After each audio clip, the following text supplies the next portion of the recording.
Hey there, Yuris here, and welcome to Community Life. Here we talk with amazing humans from the community world about their life journeys and learn from each other.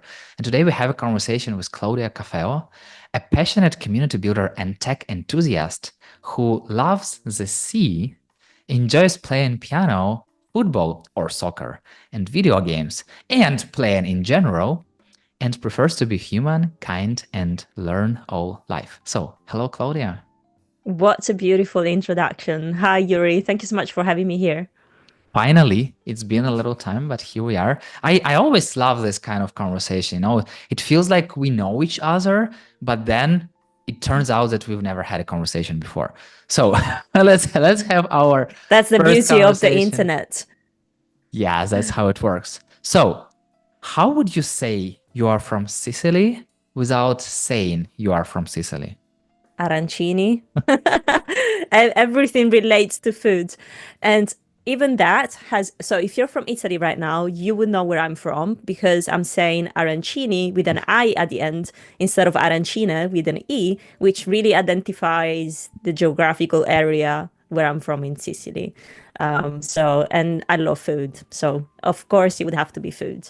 And since there is at least one difference in ending, so tell me, is there more differences between Sicilians and other Italians? Oh, I think even within Sicily, there are differences. And, the whole of Italy, each region has its own beauty, its own history. It's quite a diverse country.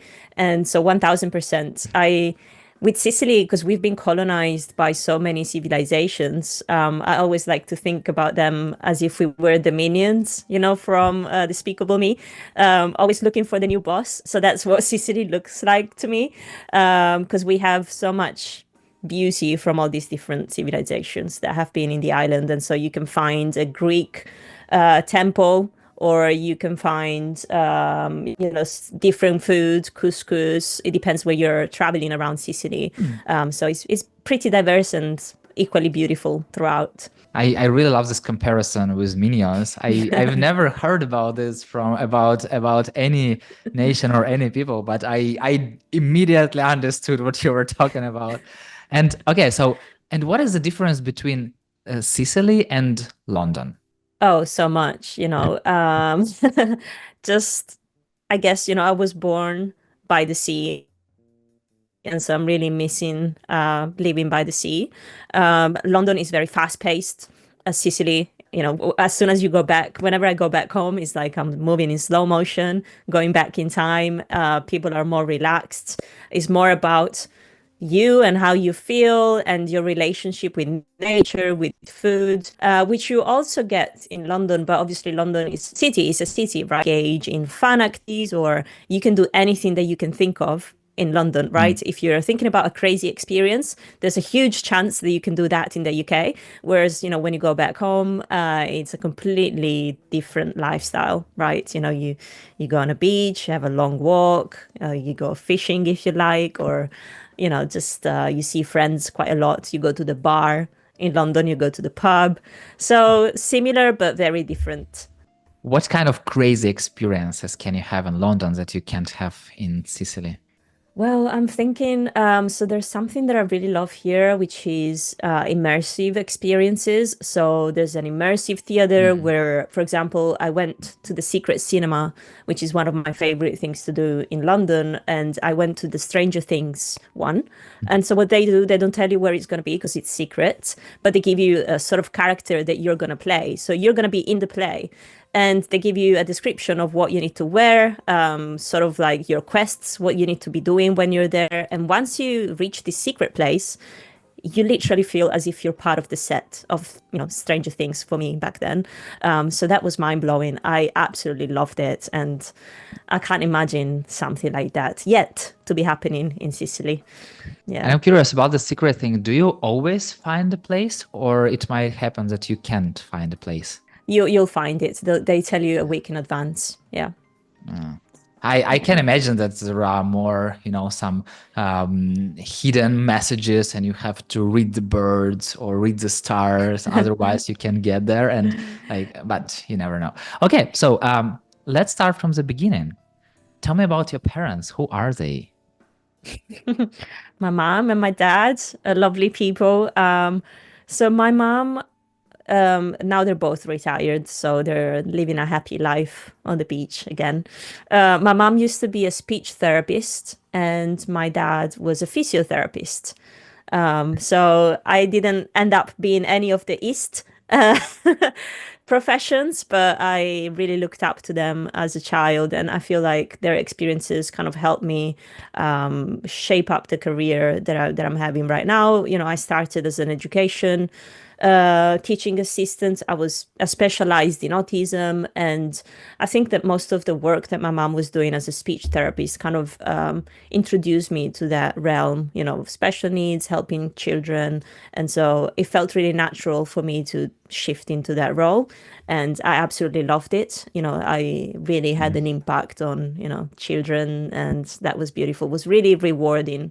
And in terms of my dad, people tell me that I have a magic touch, that I do, that I can fix them a lot better than he does. So it's a natural talent. But yeah, no, they're lovely, and they've always been very supportive. I remember when I told my mom that I was going to move to London, well, not move, because fun fact, I'd never been to the UK before deciding to move here out of the blue. So I finished my studies in Sicily. I graduated from uni. I studied literature, English and Spanish literature.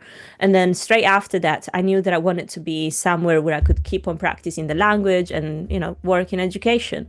So I started applying to all these primary schools in the UK because, it was a little bit closer. I had been to the US already, and I lived in Spain for a year. So I was like, oh, let's try the UK. So I started sending out all these applications until one school came back to me, and they were like, "Oh, we love your profile, your CV. Would you like to come for an interview?" And so I was still in Sicily when that happened, and I was like, "Oh, sure." So I just packed my bag and told my mom I was gonna go to London for an interview, and she was like, "Oh, okay. How long are you staying?" I was like, "I don't know. Let's see how it goes." And 10 years later, I'm still here. What So was, that was a bit of a shock. yeah, I can imagine that shock, but what was the hardest part when you just came to the UK from Italy? Well, I was 25, so I was full of energy, you know. I was so excited to be here. It was a new world, new life. I finally had my own place, and so I didn't really struggle too much. Obviously, your close contact with the family, that's what you're missing on a daily basis here. But luckily we have the internet and video calls, and my grandmas, they send me voice messages, so it's still cultivating those relationships. And also Sicily is only 3 hours away, so on a flight, Yeah.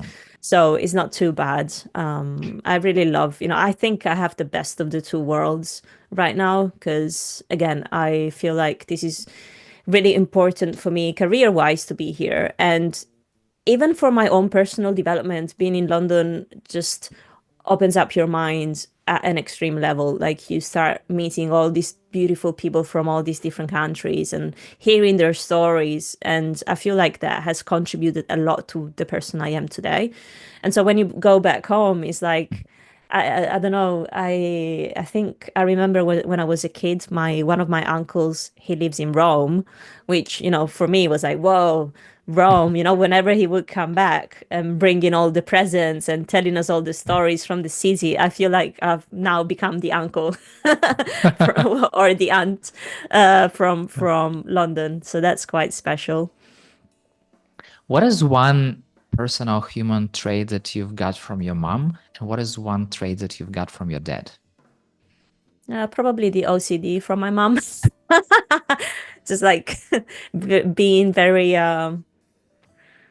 cautious about things as well around me. Be like, my mom and video games really, help me be very aware of my surroundings.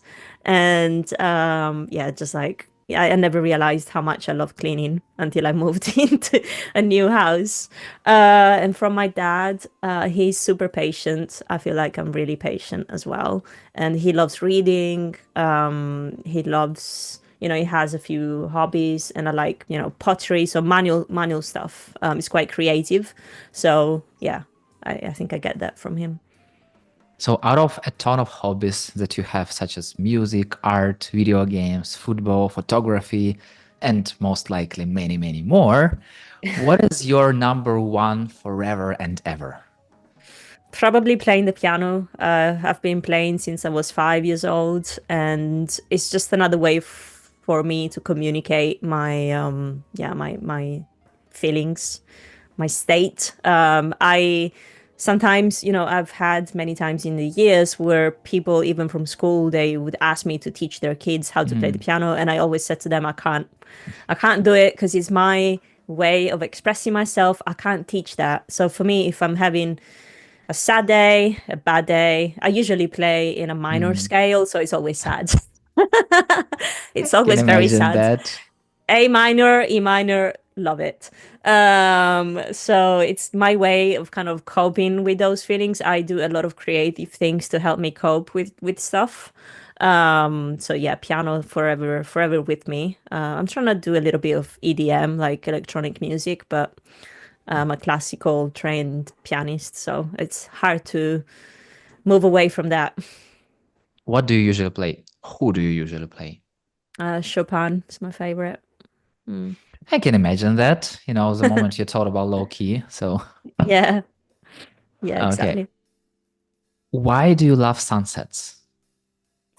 Again, I think I'm just like an utter romantic person. So the piano, the sunsets, it helps me reflect on the day that just passed. Just like it's a beautiful way of wrapping up your day. And somehow is a good look on the next day, right? You're okay, that this day's over. Look, it's beautiful, it's gone. We can take all the good things out of it, and we can forget all about the bad ones and start fresh tomorrow. So I definitely chase the sunsets everywhere I go. The little prince said that one loves the sunset when one is so sad. So, how do you feel when you watch the sunset? That's my favorite book. The essential is invisible to the eye is one of the quotes I stand by. How do I feel? It really depends on the day that I've just had. Again, I take the best things out of it. The bad things, I reflect on them and try to digest them and get rid of them. But it's a beautiful feeling. It's just you feel in touch with nature, and I always feel like people worry a ton about so many external things, but at the end of the day, we need to think that we need air, water, and food to survive, and Hmm. it's so important to be in touch with our environment, with nature, and with ourselves as well. So yeah, the sunsets allows me to put things in perspective a little bit. Like, okay, another day's gone. This is look at nature doing its thing. Look at the world working without. The world carries on even if you didn't complete that task, or even if you had a bad meeting with your manager. Like the world, there's gonna be another sunset tomorrow. So How do you enjoy the small things? let me think. Let me think. What would you say a small thing might be? It's up to you. Because I for have my some, ritual. for some person, small thing can be like, I don't know, buying a Lamborghini. Like, oh yeah, it's Okay. it's a small thing, but it's up to you. So tell me, what is your definition of the small thing? True. Well, I like to have my morning rituals. So, like going out for a walk after I get up and get ready, just to get a coffee at the coffee shop. Because again, I need to have working from home remotely behind the screen, even though we chat with thousands of people because of the work, the secret word that we can't pronounce anymore. Because of the work we do, we chat with so many people. But I also like to have face-to-face interactions with people that are not necessarily working in tech. Mm. And so I woke up, there's a beautiful museum here where I live with a beautiful gardens. And so I walk through the gardens, get my coffee, and start thinking about, the day. Another small thing that I enjoy doing is having a candle on my desk and Mm. lighting up the candle. So that helps me. And it's, as you're saying, it's the small things. And if I skip any of those little things, my day gets a little bit messy. So I'm a little bit disoriented, if that makes sense. So I need to have these little steps every day. When you are in the park, what are you paying attention to? Leaves this time of the year. I love, Mm. fall. I love the leaves changing color. And obviously in the UK, when you get a ray of sunshine is a happy day. So looking at the sun through the leaves, that's quite beautiful. I take a few videos and photos of that. Or yeah, the animals. Very, very natural stuff. Do you have a favorite animal? Ants. Ants? Okay, tell me more I about that right away. Okay, tell me more about ants. Yeah, I just like, I remember again as a kid, I used to spend hours crouching and looking at ants doing their thing. And, my parents would be like, oh my God, where is she? They would think they lost me somewhere, but I would just be in the garden being a creep, I guess, with the ants. I love them because they're so organized, they're hard workers, they can lift. I can't remember how many times their weight, so they're like superheroes. And it's just been incredible to watch them ever since I was a kid. And I love documentaries. Mm. You know, ants and snails. And it's not so common, maybe, but yeah. Did you try to help them when you were watching them? Oh yeah, I was playing God a little bit. What did you do? um I would just like drop bits of food here and there and see what would happen. Or, sometimes you see them getting into arguments or something. And so I would just go there with a toothpick and separate them. Or, or I don't know. Yeah, just like, or a drop of water, see what happens. If I just put one in the line that they have, that, they usually walk in a straight line. So what Yeah. would happen if I put something in between? Yeah, just little experiments, I guess. But I never harmed them. Yeah. Did you add some other insects into your games? No, no, I'm not a fan actually of the eight-legged um insects that I don't want to say what they are because I don't want my phone to start sending me articles about it. But anything with more than, I guess, how many legs do ants have? Um, Now that I think about it, I think it's four. With the antenna, six. Six-ish, I guess. Let's see, how many legs do ants have? Yeah, six. There you go. Yeah. Okay. So it was everything that's have has more than six legs. More than It's six is off the record. Yeah, off the yeah. book. Have you ever like why I'm asking because I also remember living in the garden. My grandparents parents had a small garden, and there were different colonies of ants. And I made some experiments where I took ants from one and put them to another colony. So I'm curious, have you ever done that? I haven't tried mixing them up. I've noticed there's, different types, and there's a YouTube channel that I recently found called Ants Canada, and and there's this guy building like the most amazing terrarium in, I guess, his flat, but it's Wow. huge, and he's adding little different colonies every time and documenting the whole thing. And so yeah, there's been a war between two different types of ants. Looks But like, yeah, looks like the real world, you know? So, yeah. and um, Yeah, it okay. was really interesting to see actually one of the biggest ants, like the Guardian. He was calling it the Guardian ant, burying Mm, the dead. mm. From the war. Like, as you're saying, it's a bit too close to home, but it's also very interesting to see that happens. So many things to learn, and I love it. I love it. You from never you nature never and stop learning. animals. Yeah. And when I don't know, maybe I'm just getting old, most likely, but I recently also started to pay much more attention to the nature, to the leaves, to grass and everything. And I even remember myself, I just stopped and watched the snail. Hmm. What does it do? And I also read a book called An Immense World. Have you heard about this book? An Immense World. I don't think I have. An Immense World by Ed Young. It was Mirella Ang de Jonge who shared this book with me. And this idea of this book about the senses of different animals and how they live in nature. And, like living upon the cartoons, I thought that each animal has the same senses. Like they see as humans, they hear as humans, they smell as humans. But no, they are so different. And I was so amazed when I learned that snails cannot really see, how in a way that Mm, people can see. And I just waved in front of the snail with my finger, and it didn't do anything. But the moment I touched it, it's already like went away. And I was like, oh, okay.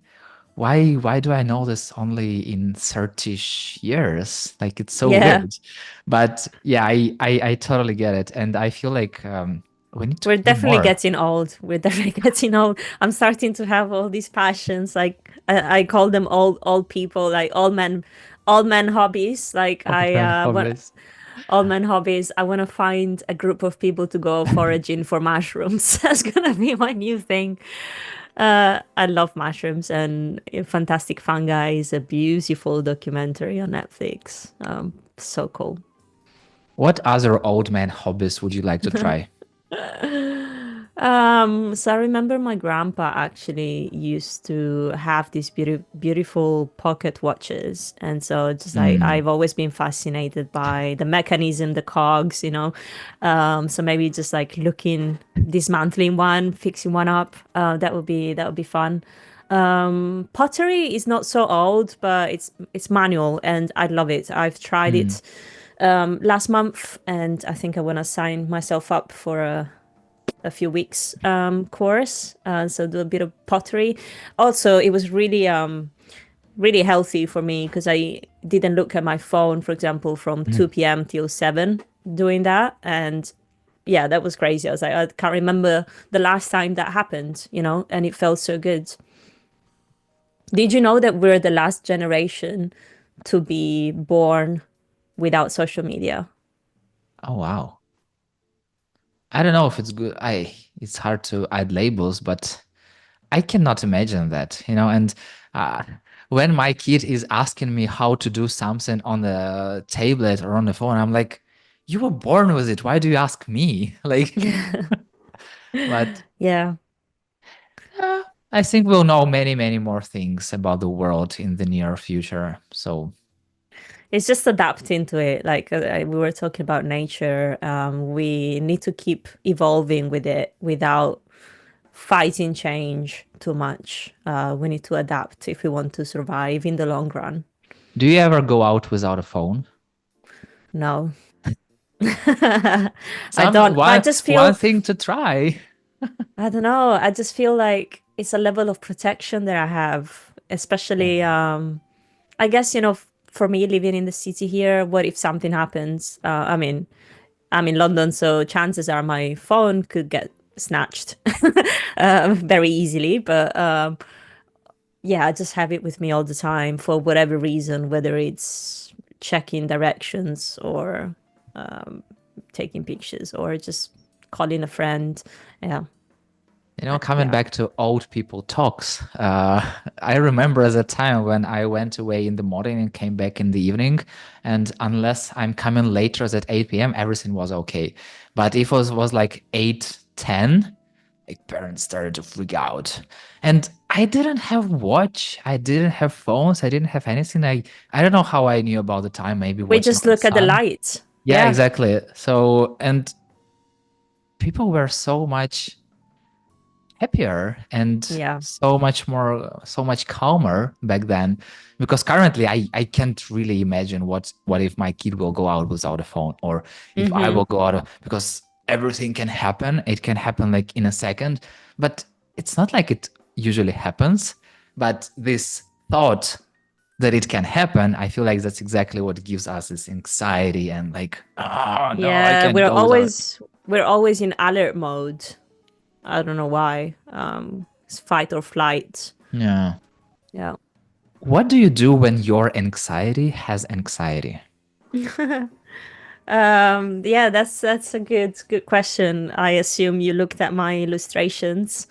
So for those of you who don't know, I suffer from anxiety, and my way to cope with it is to sort of personalize it. So I draw these illustrations about it where you can see a clear representation of what the anxiety looks like to me. And so, yeah, they're cute little sketches, I guess, but they help me cope whenever I'm feeling a little bit anxious. The times where my anxiety has anxiety, that's completely red zone. I don't know what to do. It's probably just a good time for me to go and take a nap or play some video games and isolate myself from the world. Yeah. What video games do you play? Um, I like a good story. So Red Dead Redemption Zelda? is my favorite. Zelda, yeah, I used to play on Game Boy back in the days. I play a lot of PlayStation now. So yeah, Red Dead Redemption is my favorite. I cried when I finished that game.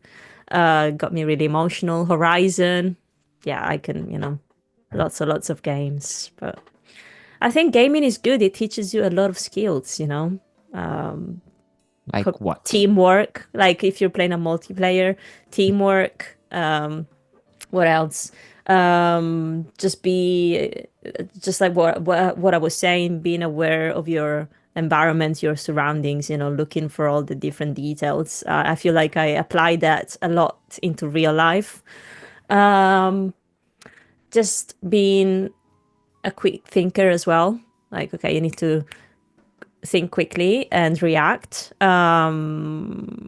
Coordination, Hmm. obviously, coordination. Lots of skill, creativity.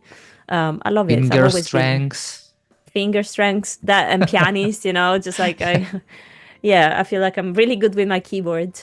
Um, so yeah, no, it's all good. It's all good. I've always played, and yeah, it's nothing I'm ashamed of. I love it. It's another way for me to do it with people as well. Like, I like playing online. I like playing with other people. Yeah, sometimes you get the odd 14-year-old, and then I'm like, okay, no, not today. No, no, no, no. It's much better when you actually play with your friends, or with the C word that we can't pronounce, which is not what you're thinking right now. C It's a word. professional C word. Did your parents ever tell you, stop playing and go do some things? Oh yeah, all the time, all the time. But I also practice karate as a kid, Hmm. a young teenager, and so I feel like that also taught me a little bit of discipline. So yes, they did have to tell me to stop a few times, but after I kind of learned that I had to, you know, work hard and play hard. So I taught myself. What belt did you have? So whatever I start, I never seem to be able to finish. So I got all the way up to brown belt, and I thought that was a good enough level for me to stop. I don't know why I do that. Been playing the piano for I don't even know how many years now, 30 years. Have I graduated from anywhere? Nope. I just play for myself. I don't know why I do that, Yuri. I enjoy trying different things, and I enjoy getting at a good level where I can feel satisfied. I can feel like, okay, I can do that. Hmm. I'm good at doing that. So that's it. I don't need further recognition. I don't know. Yeah. But it's a nice way to feel that way, you know. And first of all, welcome to the Brown Belt Club. I Oh, also nice. have it somewhere, maybe even I don't know where, but We've got so yeah, many things in common. I definitely know how it works. And I remember hearing those stories about the black belt. So how they come up with a black belt. So basically it's white that is so dirty. So you put so much work inside that it's become black.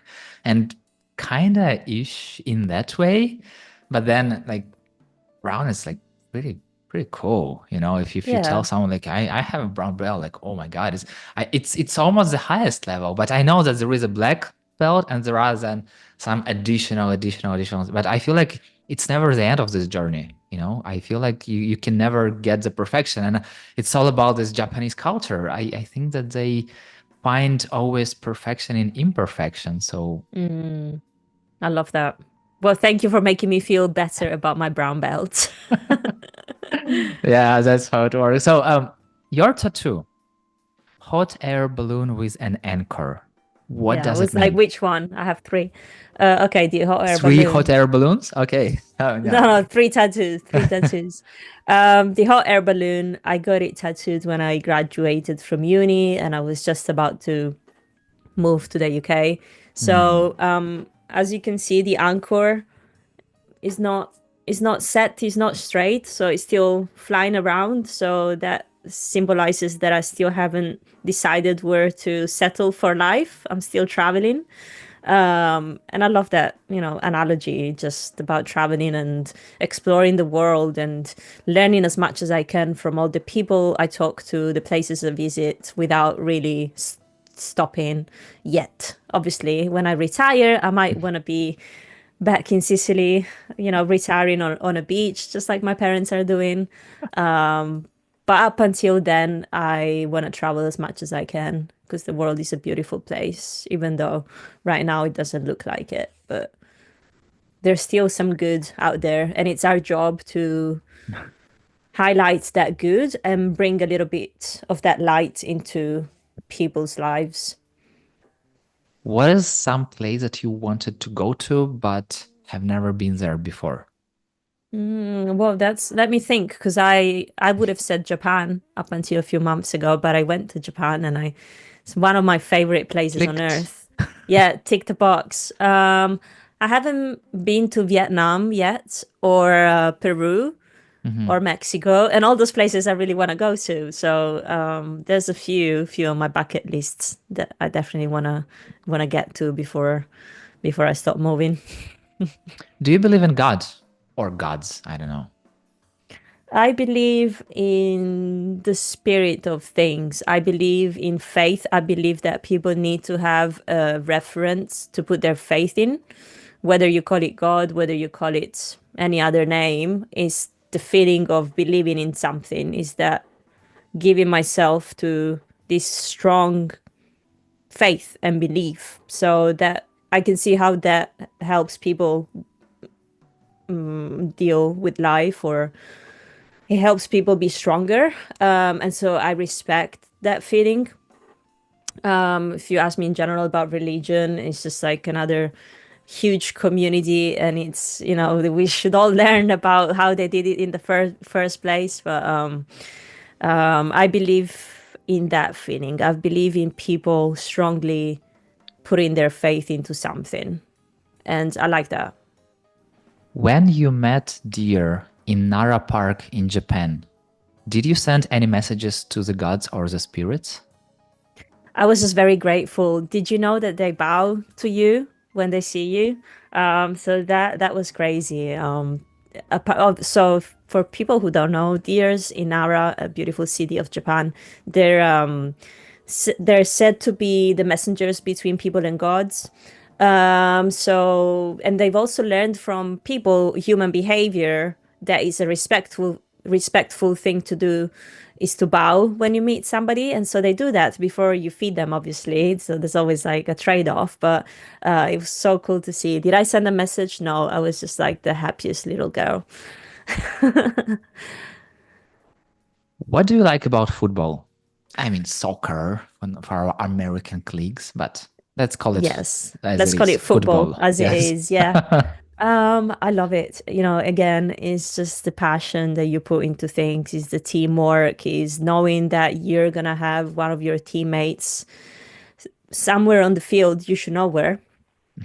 So each one has a position and a role, but it's just so important to, yeah, to know where your team is. And I love, having I guess adapting all the skills that I got from all the other hobbies into football as well, like the timing, the patience. Okay, if I play in defense, and so a lot of what I do has to do with being there at the right time.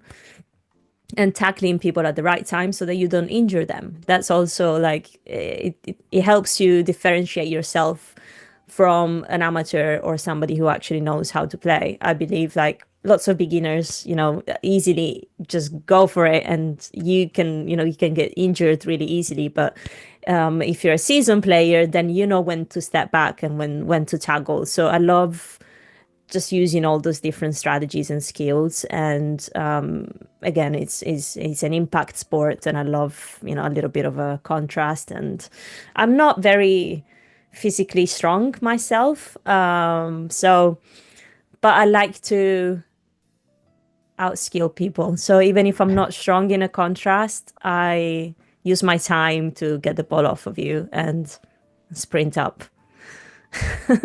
You just reminded me when I was playing football and we met some kids who are like not let's call not professionals, and then my legs hurt a lot because anytime they wanted to get the ball, they never kicked the ball. Yeah. So they always kicked legs. And I'm curious, what position do you play usually on? Yeah, so left back defense. Yeah. Why defense? I don't know, because I don't know, because I don't know. I'm just the wall, So again, I'm not very fast. So when I was playing 10 years ago, semi-professionally, that was different. But now I can't be bothered to, to run as fast. So I just hold my space. I make sure that the other team doesn't score. I use my experience to not kick them in the shin like those little kids with you. And I like it. If you know how to play, you can contribute to your team scoring with a good pass, or setting the field, setting the action for them to score. So that's a good. And again, I guess it goes back to me being the brown belt. So I would love an assist, but not a goal. I'm not too. I can't deal with the pressure of having to score, And what if I miss? That gives me a lot of anxiety. So I would rather work on having an immaculate pass that would lead you to score rather than me taking the shot. I guess it's, I have a little bit of a contrast personality, because I would love to be the scorer, the striker. I would love to be, whenever I go to a concert. It's funny because whenever I see people succeeding, I always think about, oh, how can I be successful as well? How, when I go to a concert, I'm like, oh, I'd love to be on that stage, you know? So it's a little bit of a, I don't know, a controversial personality that I have. I have this huge urge to help people and help them succeed. At the same time, I would also like to be, I don't know, the successful one. I can understand that.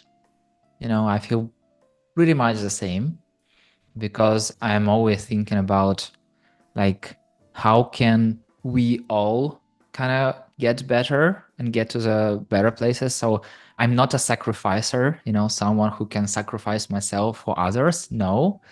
And I truly really believe that we can do everything together. And sometimes when I see that other people like are better in something, I might get a little jealous in a good way, but not in a way, oh my God, I wish you like have problems. Not definitely not in that way, but like, oh my God, they're so amazing. How did they do this? Like, what can I do to be somewhere close or like, or be great in what I'm doing? So yeah, I Yeah, I get very inspired. So, and even if I'm going, or if I see somebody smashing it at LinkedIn, for example, I always like reach out and I'm like, hey, I would love to learn from you. What kind of tips can you give me? And it's just like, I do think our time is short. I don't think we have a lot of time here, and we need to really make the most out of each day that we are given, not take them for granted. And if we can do that with somebody else leading you, so I really love the relationship of having a teacher and a student. I feel like I'm still a student even though I was a teacher and I do coach people today. But I still think of myself as a life student, and I love to have that constant relationship with somebody who's doing something better than me. I always look up to those people, and I look for them Mm. to improve myself. I believe in collective growth, just like what you were saying. If I'm successful, there's no reason why you shouldn't be. And Yeah. so I can teach you everything that I know. And I'm sure that you're going to give me something back in return. You're going to teach me something back that I might have not thought about. We just need to make the most out of the time we have. And by improving ourselves, we can try to improve the society we live in. And I feel like it's always the hardest part to choose, to choose exactly the thing. And I have guests' question. So the questions that previous guests left for you, maybe for you, maybe Oh, for some. okay. But Who was that? um, Can I know? yeah, you can know, but I won't tell you. You have to check previous episodes. That's exactly how Oh, it works. okay. That's the I idea. love that. Okay, so Good if you marketing were tip. kind of, yeah, we need to, we in the c words that we are not using, we also have to know about marketing. So if you were talking to your younger self during a pivotal moment in your life, first of all, what was that time be, and what would you say to your younger self during that moment? I guess the biggest pivotal moment in my life was when I transitioned from education from school into tech. And so that was huge. It's something that I really wanted, that I worked really hard for. And so what I would tell myself is, well done for believing in yourself. People Such a often nice. say, yeah, people often say, like, oh, don't worry, you'll be fine. But I actually remember exactly that moment and how strong I felt and how strongly I wanted to achieve or to reach the level where I'm at today. And so I would just be like, well done, you, well done for believing in yourself, because it's not something that maybe I was doing enough up until then. Sounds like just cheering up yourself. Yeah. I still have so many questions and wish to have the sky as the limit to our conversation, but time is the limit. So let's jump to the rapid fire questions. Japanese or Italian food? Italian food, Play always. play or watch football? Play football. What are your favorite color and song? Black is not a color, so I need to think about something that is not black. Maybe neon purple. Eve and song. That. Yes. And song. My favorite song. Don't think I have one. Maybe song of the moment. Song of the moment. I listen to an awful lot of California Dreaming because I'm very seasonal. What can I do? I'm a simple person, but I love California Dreaming and I love the Sia version. So she did a cover of California Dreaming, and I love Sia. Her voice is quite unique. My favorite singer is Amy Lee from Evanescence. She's yeah, awesome. But right now I'm listening to Sia. If you were a superhero, what superpower would you have? Oh my gosh. Let's see. I can tell you the ones that I don't want to have. Like, I don't want to read people's minds. Please, no. My own is quite messy already. Do I want to be super strong? Um, I guess I wouldn't mind being immortal, living forever. And I know, again, a lot we could talk about that, and losing your loved ones, and wouldn't you get bored? But But what can I say? at least now I know the answer for the Queen's song "Who Wants to Live Forever." Who wants to So, live forever? Claudia. who do you learn from? Name just one person In the professional space, in any space. um, there are so many people that I'm thinking about right now. Who's the first who came Um, to your mind? so we're having this conversation, and even though we're not talking about the C word, I keep thinking about the C word. And so the person that I look up to in that space is Emily Lonetto from the Webflow community. She's definitely a professional that inspires me and my practice. And I just want to, if I get to be 1% as good as she is, I would consider that a success. That's how you say you are inspired by not saying that you are inspired. Okay, so name two people whom I should definitely reach out to and have this conversation with. Okay, let me see. Let me see. Rosie, did you have Rosie Sherry already? Yeah, but it counts. Okay, Okay, Rosie and Selena Colts. got it. Okay, so ask it forward. It's like pay it forward, but with questions. So ask a question a future guest will have to answer.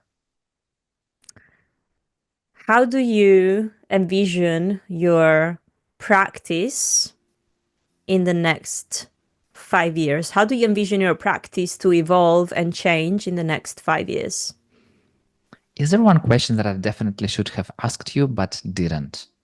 Um, mm, mm, mm, mm, mm. We talked about a few things. I can't think of one right now, but I would like to ask you, what are you passionate about? Why are you doing this? One, passionate about people's stories. You Mm-hmm. know, the more you listen to human stories, at least for me personally, the more human I feel, because I kind of sick of professional stories. It's all over again, you know? So you can be the best professionals, but you cannot invent new things. So you can always share your experience, but over the time, it will be the same thing. But human lives are never the same. You can live exactly in the same town, in the same building, but you'll have different lives. You can be even twins, but you'll have different lives. And maybe it's something that also, drives me and motivates me just to understand that, first of all, there are so much more human outside. Maybe at some points, just like me, it's always good to meet a little bit of a soulmate.